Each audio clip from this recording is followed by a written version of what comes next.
FCPA Ahmed Abdullahi. I want to take this opportunity first and foremost to appreciate the national government, of course, with the collaboration that we are having with counties on matters health. At today's program, Your Excellency, I want to tell you that as governors, we are very much happy to collaborate with national governments on matters health. Despite health being a devolved function, there are many areas of intervention that we are going to work together to make sure that we deliver for our people. The vehicles which we are receiving today will facilitate surveillance activities in the counties. And this is one of the areas we are going to collaborate with national government just to make sure that our people get health services which are optimal. There are many areas of collaboration on matters SHA. I want to assure you that as governors, we have taken the forefront just to make sure that we deliver. And on this SHA, Your Excellency, the only area that we are trying to request the ministry headed by Honorable Dwale is to make sure that once the counties make payments for SHA, let our people get the services required. I'm aware most of the counties, we are now paying in advance. For example, for the month of April, we have already done the payments. We would like those services to be available to our people because SHA is the way to go, and that is the only way that we are going to transform the health sector. Others, on behalf of my colleagues, we want to say that we are very happy with what we are doing together to support the health sector. And I want to assure you that as governors, we are behind you so that we transform the people through various activities. On behalf of my colleagues, I want to say thank you, and you are ready to work with your administration to support the Kenya Kwanza manifesto of the bottom-up transformation agenda. Asanteni sana.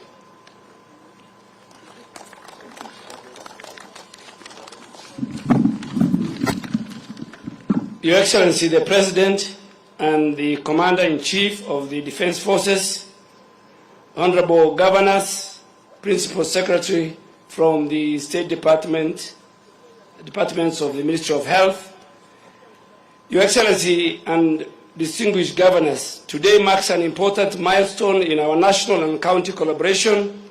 These 47 vehicles are the lifeline in our public health response in the 47 counties. We are currently managing mpox, cholera, and Kalaza outbreaks in the country. These outbreaks have exposed the gaps in transport, in digital reporting, human resources, and field coordination in our counties. To address these gaps, we have operationalized the Kenya National Public Health Institute yesterday to strengthen the health emergency preparedness and the response ecosystem, and in line with the best global practice. On universal healthcare coverage, Your Excellency, the Facility Improvement Fund and the support for the community promoters are game changers. I thank you for championing this. Your Excellency, I want to report that in the last 1.5 months, I have got a lot of support and collaboration with the Council of Governors, and we have unlocked a lot of issues, including the health workers issue. The only remaining aspect, Your Excellency, which we want to do in order to improve on SHA and the universal health coverage is on the health workers and the entire county and national government civil servants who, when the system goes off on the 9th of every month, they have no cover while they are attending to particularly the health workers, while they are attending to our patients in our various counties. We are talking to the National Treasury, the Council of Governors, and we'll find an amicable solution so that they will still enjoy their medical cover while attending to our communities in their various health and facilities across the country. Finally, let this handover represent more than just logistics. It reaffirms our shared commitments to protecting Kenyans from health threats. Together we can build a stronger and more resilient health system for all. Your Excellency, together with the Council of Governors, because health is devolved, I want to assure the people of Kenya we are committed to bring back the hope, the trust that they will have in their health care system. And finally, to ask my good colleagues, the governors, that let these vehicles be specifically be used for surveillance so that when there is an incident somewhere, we have a vehicle that can be sent by the county to go and pick samples to deliver to our national laboratories and county laboratories for ease of finding out what type of the outbreak is. So these vehicles, I really want to urge them to be used for that particular purpose and support that we receive from many global partners.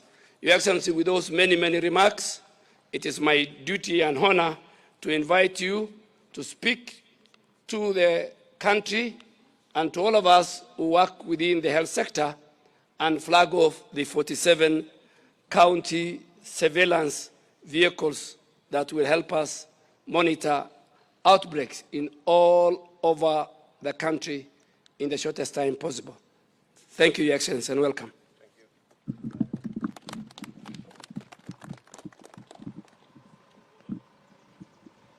Thank you very much. Your Excellency, Governors, distinguished members,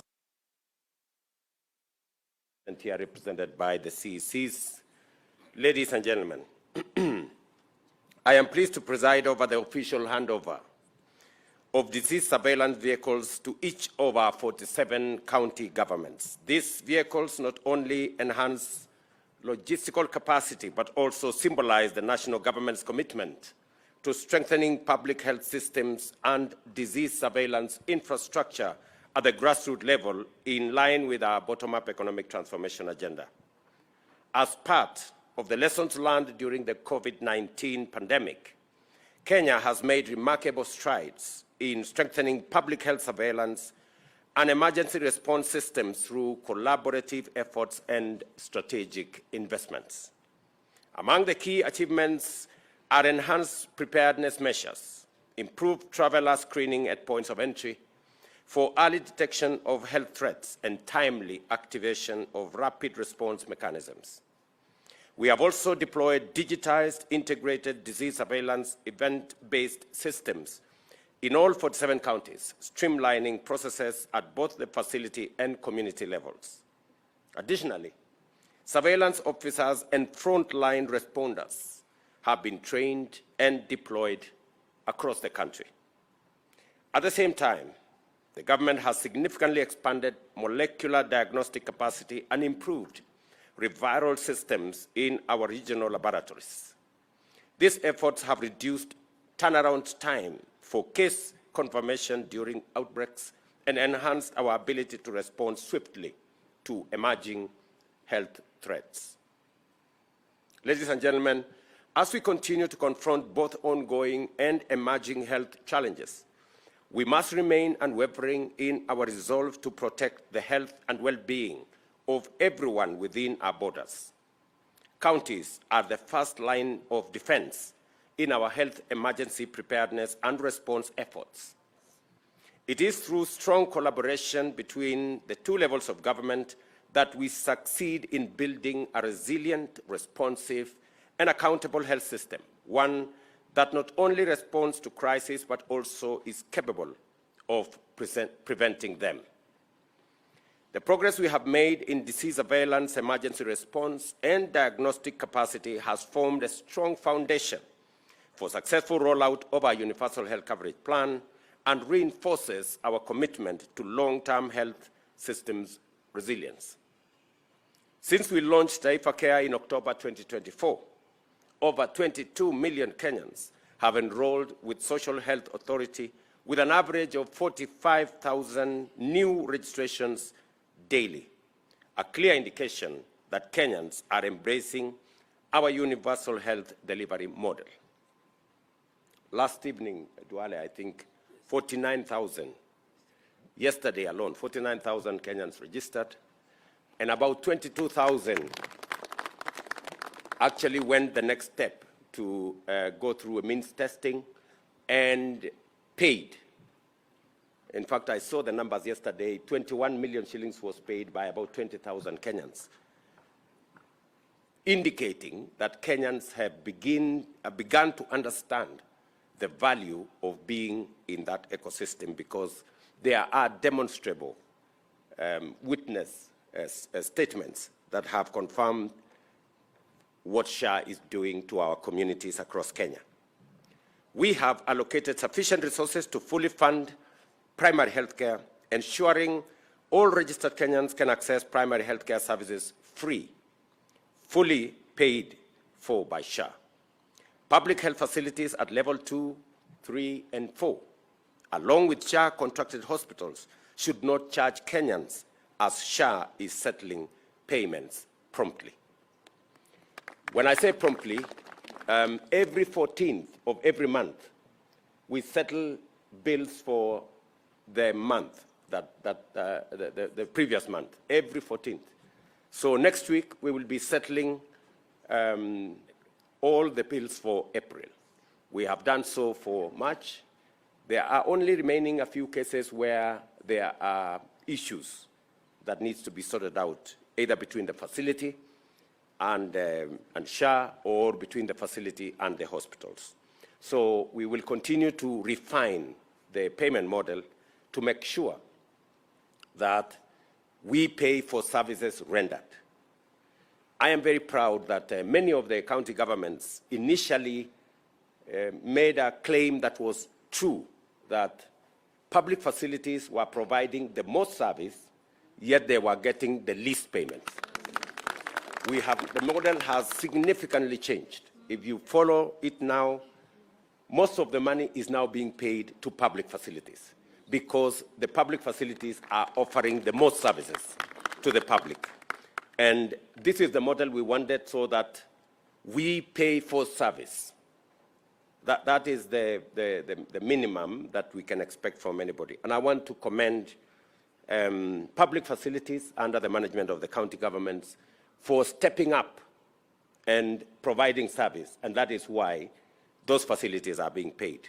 I want to encourage county governments to ensure that the facilities begin to have management units under the FIF arrangement, so that these facilities, with now resources available, they can be able to provide more service. And they need a bit of supervision, so that the money that is transferred to the facilities is not used for cabro and other things, is used to buy medicine and to provide service. And I expect that our colleagues, the governors, will step up so that we can work together towards making it much more efficient for Kenyans to have medical care. Recognizing the need for skilled personnel to manage health insurance effectively, I'm informed that the recruitment process within SHA is nearly complete, with a strong focus on securing qualified professionals. As promised, staff from the defunct National Hospital Insurance Fund have been given priority in the process. Those not selected for positions within SHA will be reassigned to other roles within the public service. My assurance is that to all Kenyans is that no one will lose their job. We also have embarked on a nationwide initiative to improve the availability of essential medicines in our health facilities, ensuring that Kenyans can access the medication they need at health facilities nearest to them. To support this effort, KEMSA is being repositioned to play a central role in strengthening the medical supply chain. This is part of our broader commitment to lowering healthcare costs and enhancing access to quality care. Again, this is a point where I want to request my colleagues here that we have agreed that the refill rate of 40, less than 50% is not correct. we want to move the refill rate to 100%, and it is possible. So we have provided a facility of 10 billion shillings to KEMSA. And the CEO of KEMSA is here. I want him to confirm. We have provided a facility of 10 billion shillings to KEMSA, and they have absolutely no reason today why they cannot supply every commodity that is required by counties. My request to the county governments is we also need to make sure that as KEMSA provides commodities, they are paid. It is the only way, you know. I mean, it's just what it is. You scratch my back, I scratch yours. The lawyers say quid pro quo or something. So we just have to agree that counties have to sign that as we pay their share claims, we will make sure that we pay for the medicines that are being supplied by KEMSA. I think that is the agreement that we have. And good people, we all agree that the biggest quarrel from the public in public health facilities is the Hakuna Dawa thing. Yes. So we must deal with this Hakuna Dawa. And that is the only thing that is still holding us back. Yes. So this Hakuna Dawa thing, we must deal with it. And we now have a framework where citizens can go to our health facilities run by the public sector and find the medicine that they need to be able to take care of their health. So let us work together. I think there are framework agreements that have been proposed between SHA, KEMSA, and the county governments.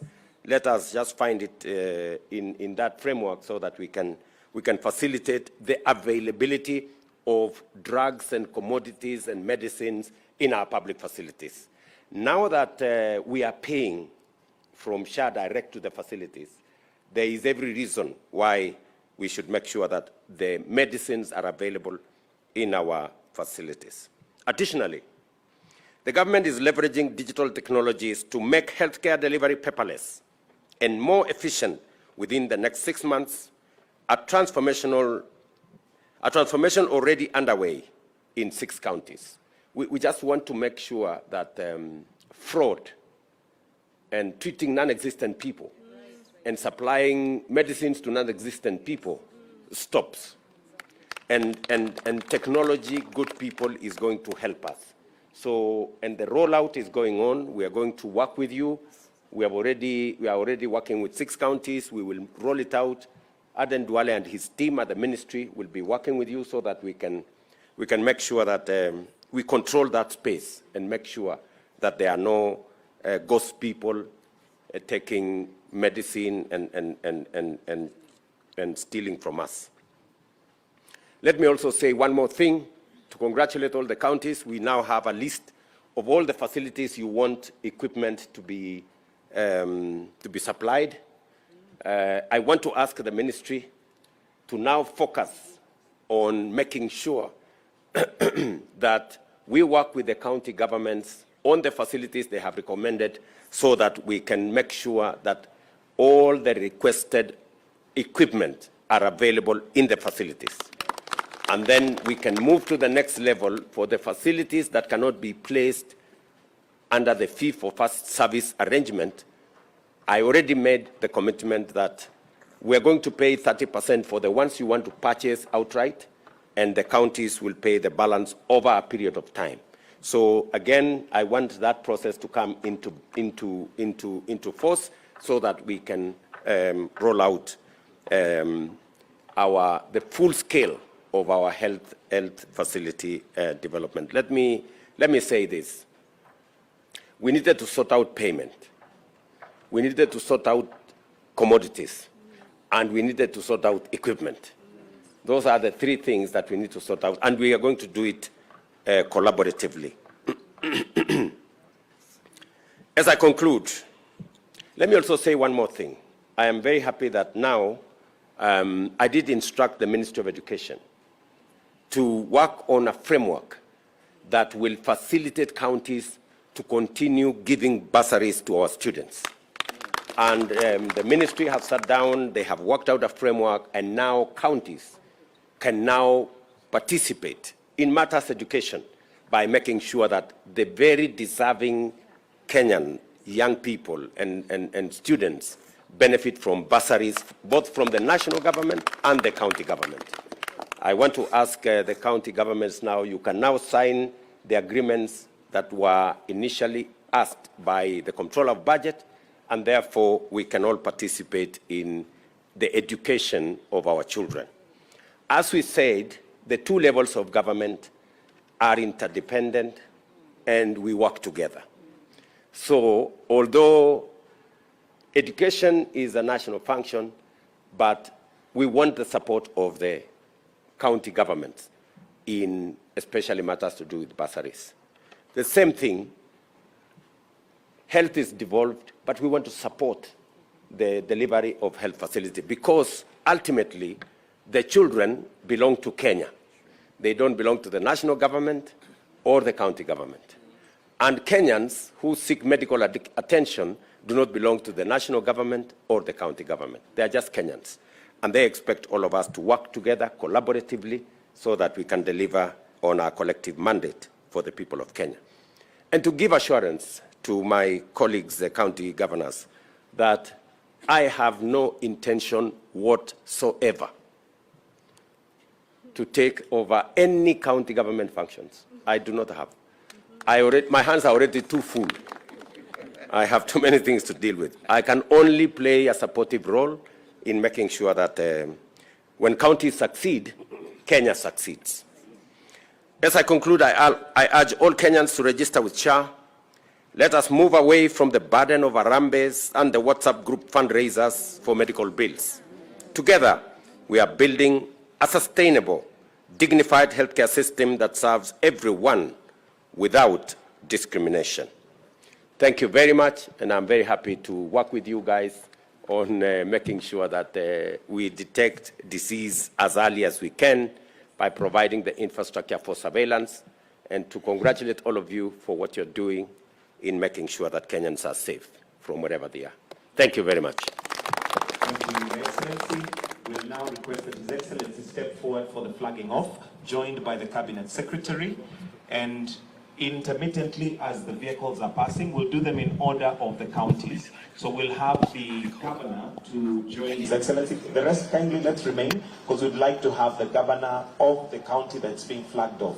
So please step back, one step. Governors, please just step back a bit. And we'll start with County 001, which is Mombasa County. So if the Governor is not present, let's have a representative and the CEC for that county. Mombasa County, that's Governor Abdul Samad Sharif Nasir, or a representative together with the CEC. County 001, your vehicle there goes. Makofi kwake.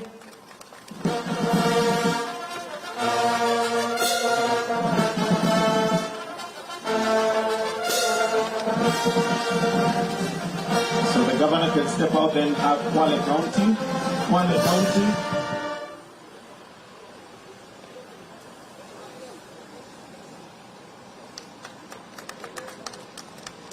All right, Kwale County is done. Kilifi County.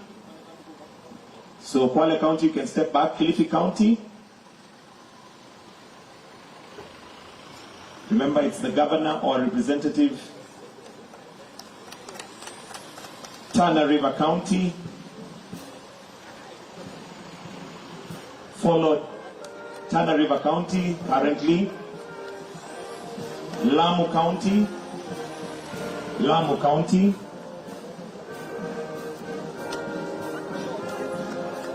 Taita Taveta County. Lamu, you may step back. Taita Taveta County. Garissa County. Taita Taveta, you may step back. Garissa County.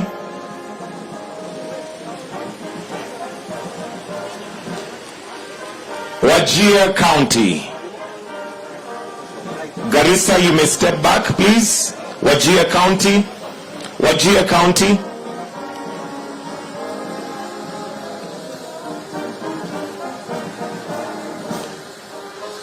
Mandera County. Mandera. Mandera. Marsabit should be on standby. Mandera County. Thank you. Marsabit.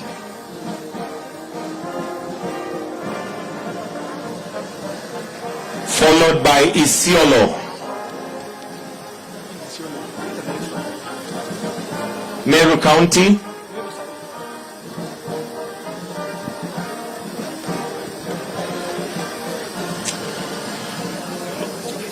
Meru County.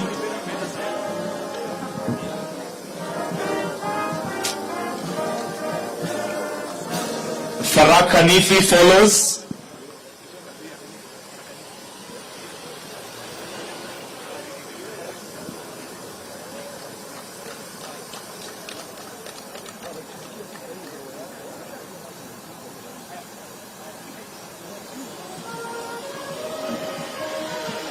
That's Embu County. So following is Kitui County.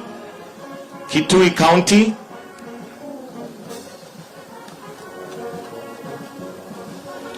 Followed by Machakos County. Machakos County. Then Makueni County now. Makueni.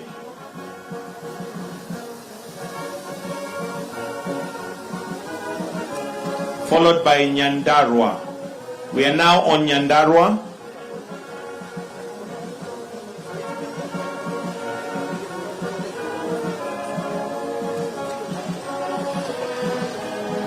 Nyandarua followed by Nyeri County. Nyeri County.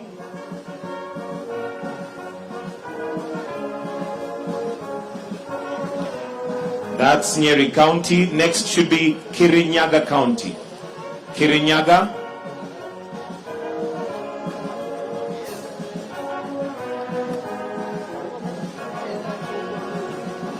Then Murang'a County. Murang'a County.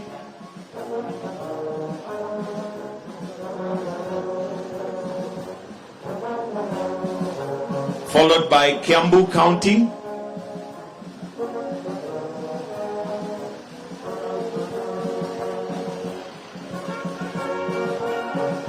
Turkana. Turkana County.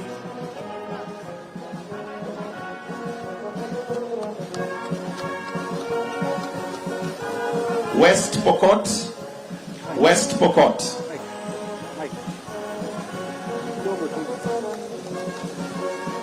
Samburu. Samburu County.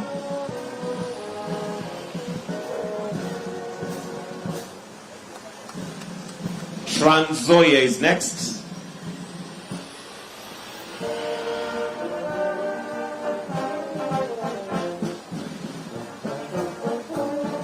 Trans Nzoia followed by Uasin Gishu.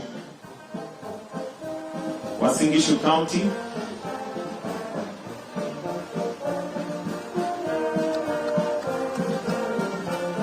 Elgeyo Marakwet. Elgeyo Marakwet. Nandi County.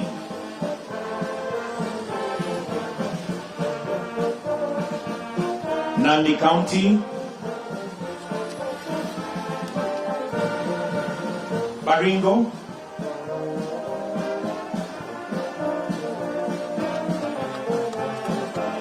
Laikipia. Laikipia. Laikipia County. Nakuru County.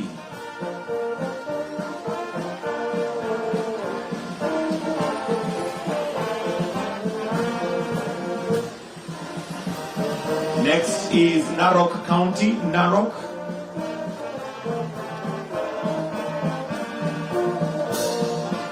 Kajiado.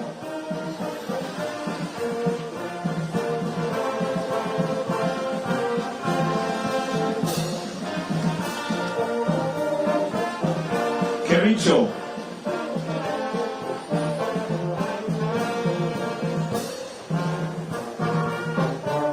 That's Kericho, followed by Bomet.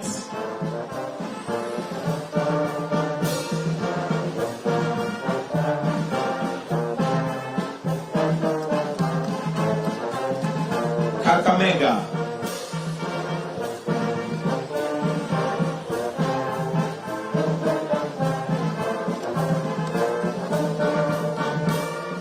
Vihiga. Vihiga County is next.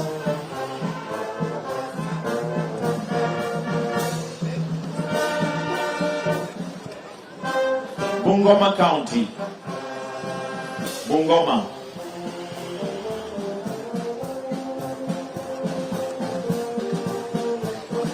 Busia County.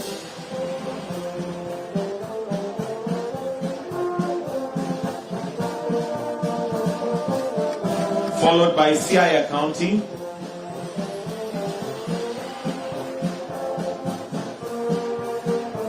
Siaya County. Followed by Kisumu County. Kisumu County. Homa Bay. Homa Bay.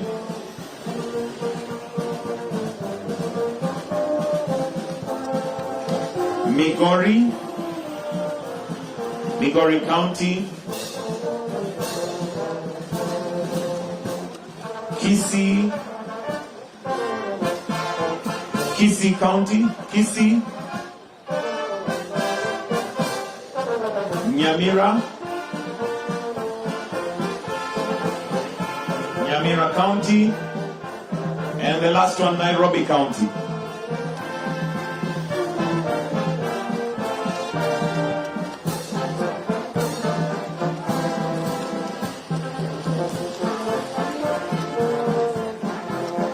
Right, and we now will then stand for the anthem. Kindly tusimame wima kwa wimbo wa taifa. Wimbo wa taifa.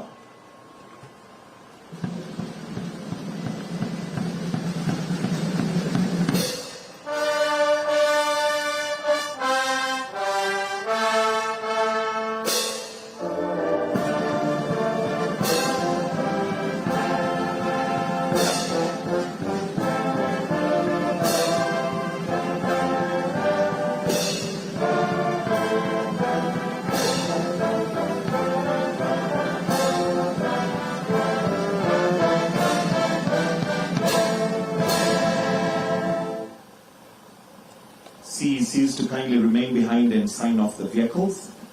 CECs to kindly sign off the vehicle. To converge at GAPS building,